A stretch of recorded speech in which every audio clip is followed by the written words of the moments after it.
Hi, everyone. I'm Doug Alsdorf, the author of Financing Your Future.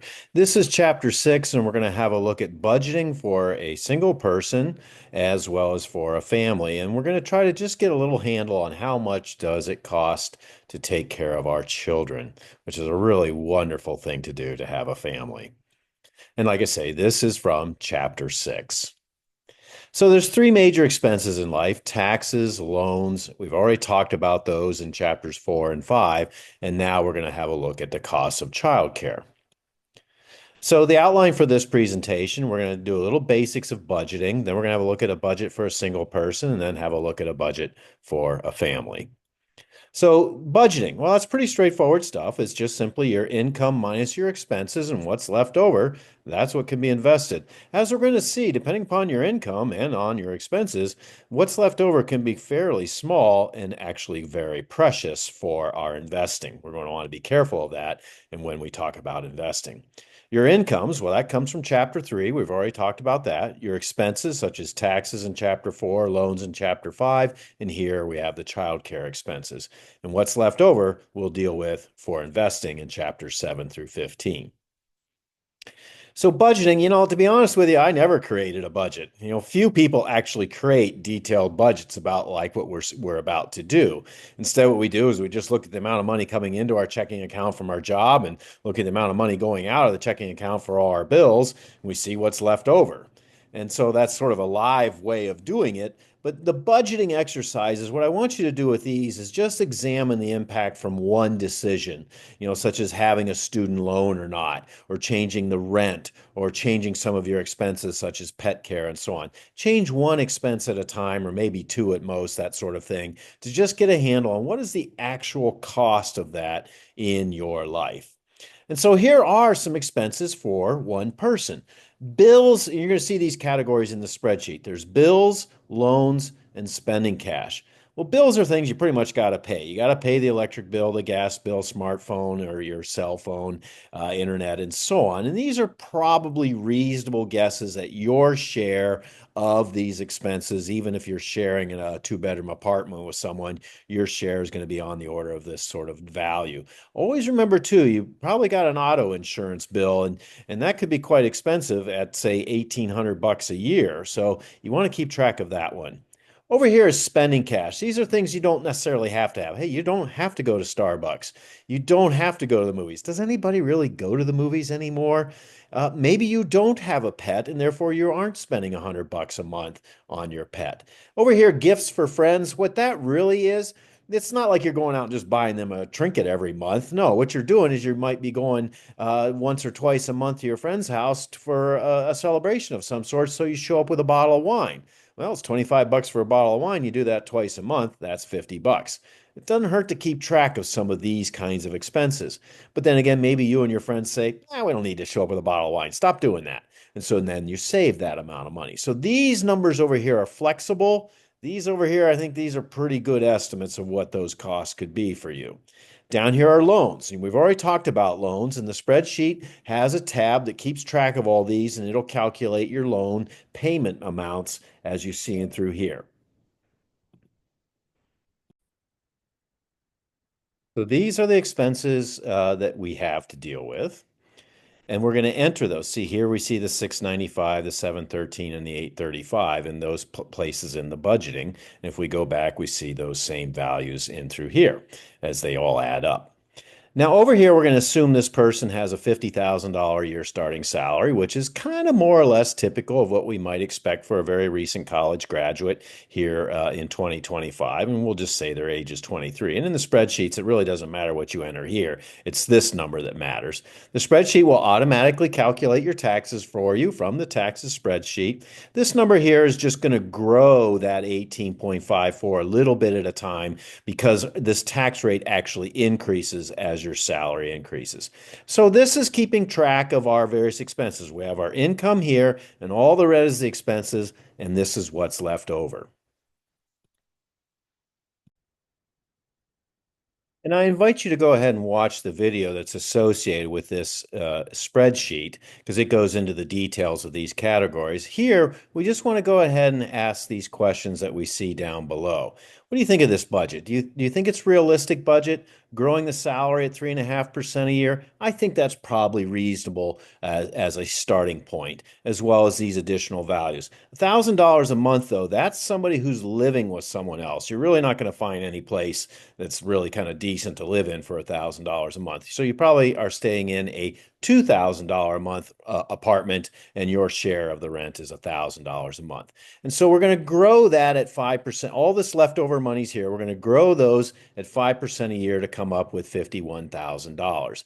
Now, 5% a year, instead of using the growth rates of 10.5%, that's what the overall US markets have done after decade. And we'll learn about that in the investing section. But we're going to use a value of half that for shorter time periods. This is only a few years of time in through here. And we know that in shorter time periods, the investing markets can do actually very poorly. They might even lose money, not actually gain money. There's a thing called the lost decade, which we'll learn about in the investing section, where there was actually no growth at all in the markets for 11 years. So I want to be a little conservative with this investment growth rate. So 5% seems reasonable for time periods of 10 years or less.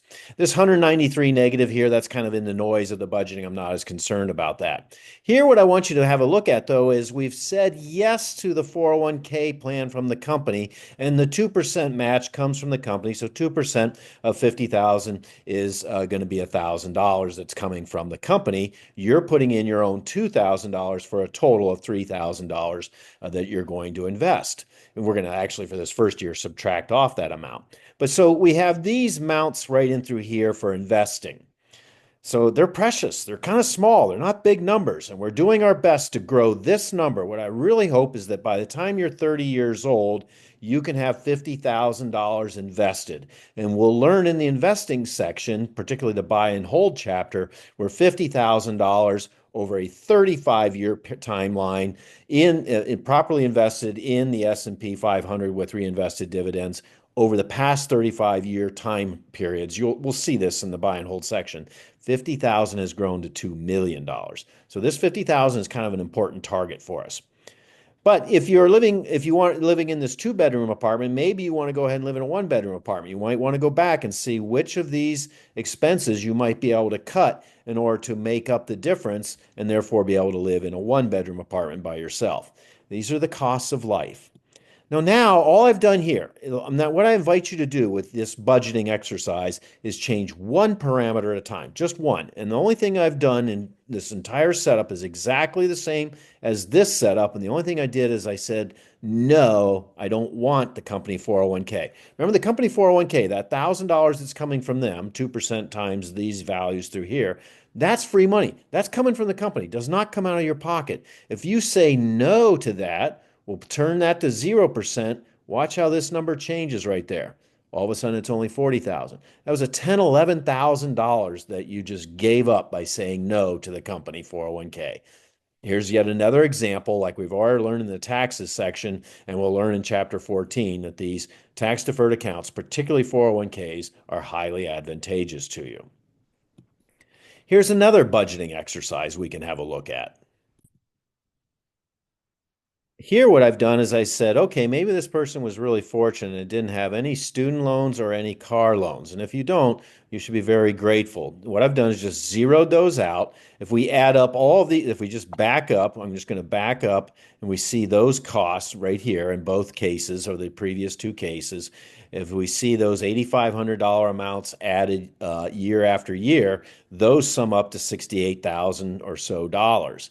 But because that money was not invested, but here it can be invested because we've zeroed it, we have it in our pockets, we can invest it and increase our contributions to the 401k plan. We can increase those.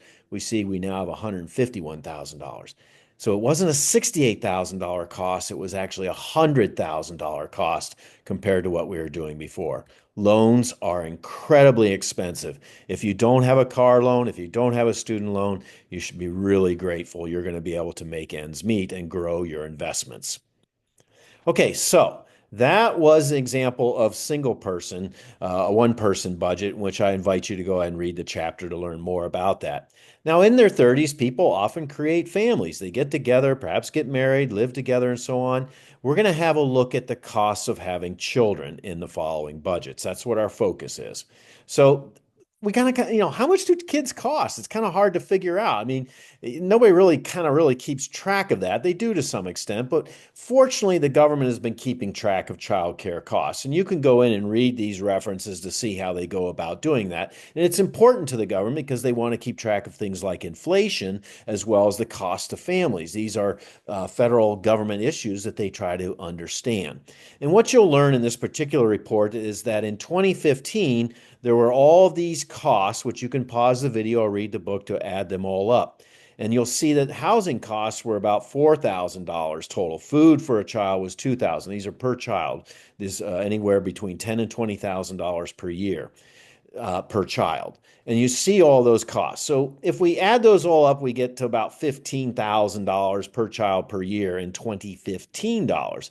But we're going to talk about families that are 15 years later. So we need to increase these costs. Well, first off, we can subtract off $3,000 for housing. We can subtract that off because the budget spreadsheet keeps track of the housing costs. So that's $12,000 per year, call it $1,000 per month in 2015 dollars.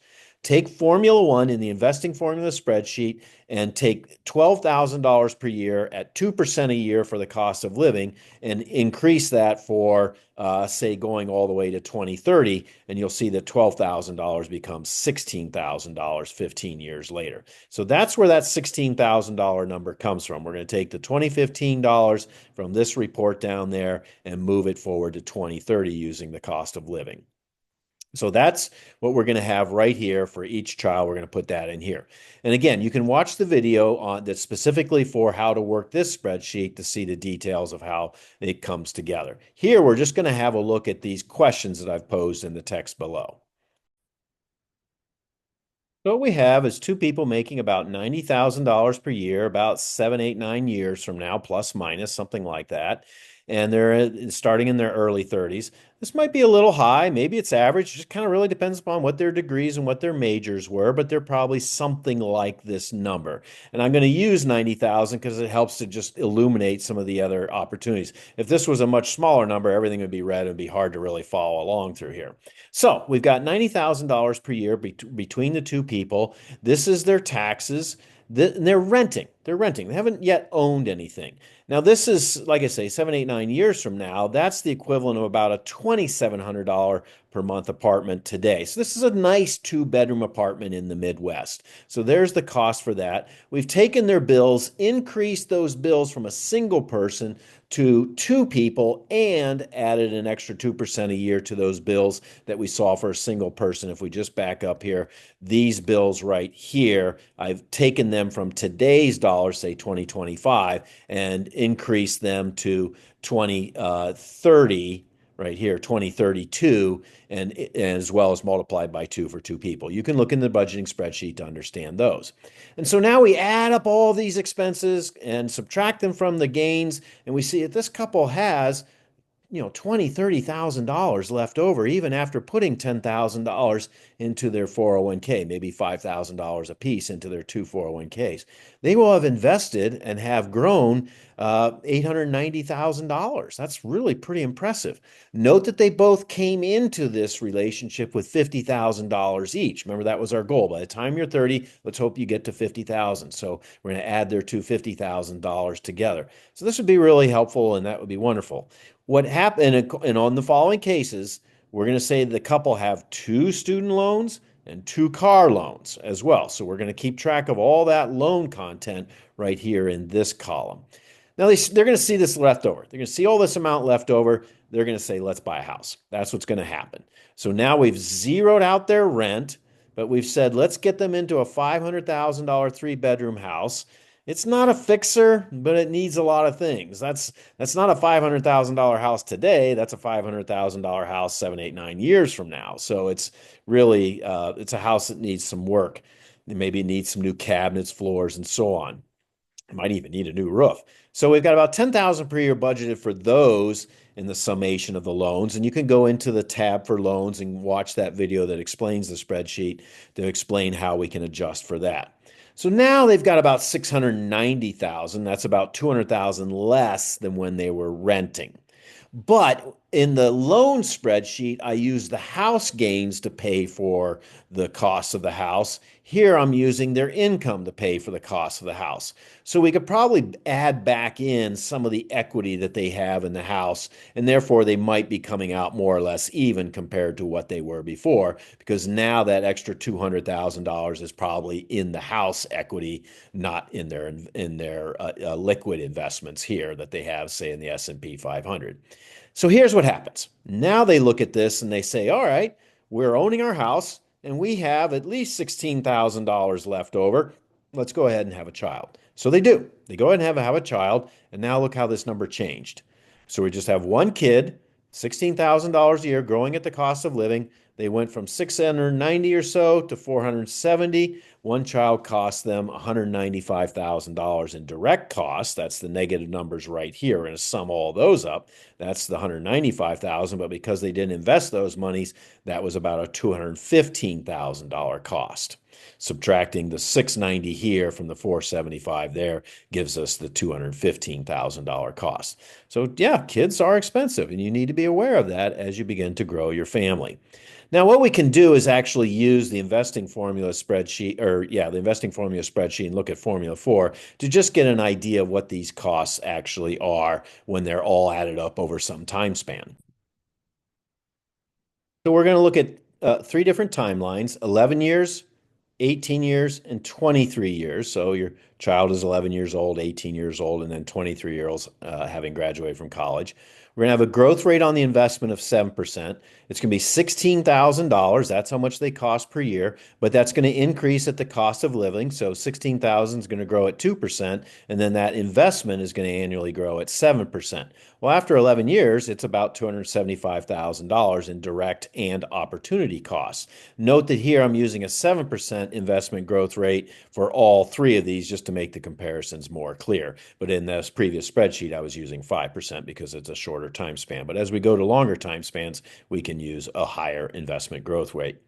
After 23 years, at 16,000 per year, 2% annually, if we just set this to zero, set that to zero, let's see, we're going to do 23 years. If we set this one to zero, then we'll see that the actual cost, not investing cost, just the direct cost would have been $461,000. Because that was not invested, but if we went ahead and invested that 461,000, we'd get this formula and $1,000,000. So that's when I say that each child will cost you $1,000,000. It's about $500,000 in direct cost, paying for all the things that, everything from diapers to college, all those costs and everything in between is going to cost about $500,000. But because you were, using those to pay for your child's expenses, you could have invested those if you didn't have kids. You could have made an extra $500,000, and therefore each child will cost you $1,000,000. Again, it's not whether you should or shouldn't have kids. That's entirely up to you. And having a family is beautiful, but make certain you're aware of these costs in your life and that you're prepared for those. So budgets are helpful for seeing the impact of these kinds of financial decisions. I think it's really important that you recognize this. Even with that modest salary of $50,000, $55,000, the company contributions to your 401k, not yours, but their money that they're putting in, could sum to $10,000. It's free money. You should say yes to the company 401k and their contributions. Oh, yeah, student loans and car loans, these are expensive. They could be, when you look at the actual cost of those, $68,000, $69,000. But because you weren't able to invest that over 8, 9, 10-year period, it's $100,000. So yeah, loans truly are expensive. All right, I hope this introduction to the chapter is helpful. Carefully read chapter 6 as well as watch those videos on how to manipulate the spreadsheets.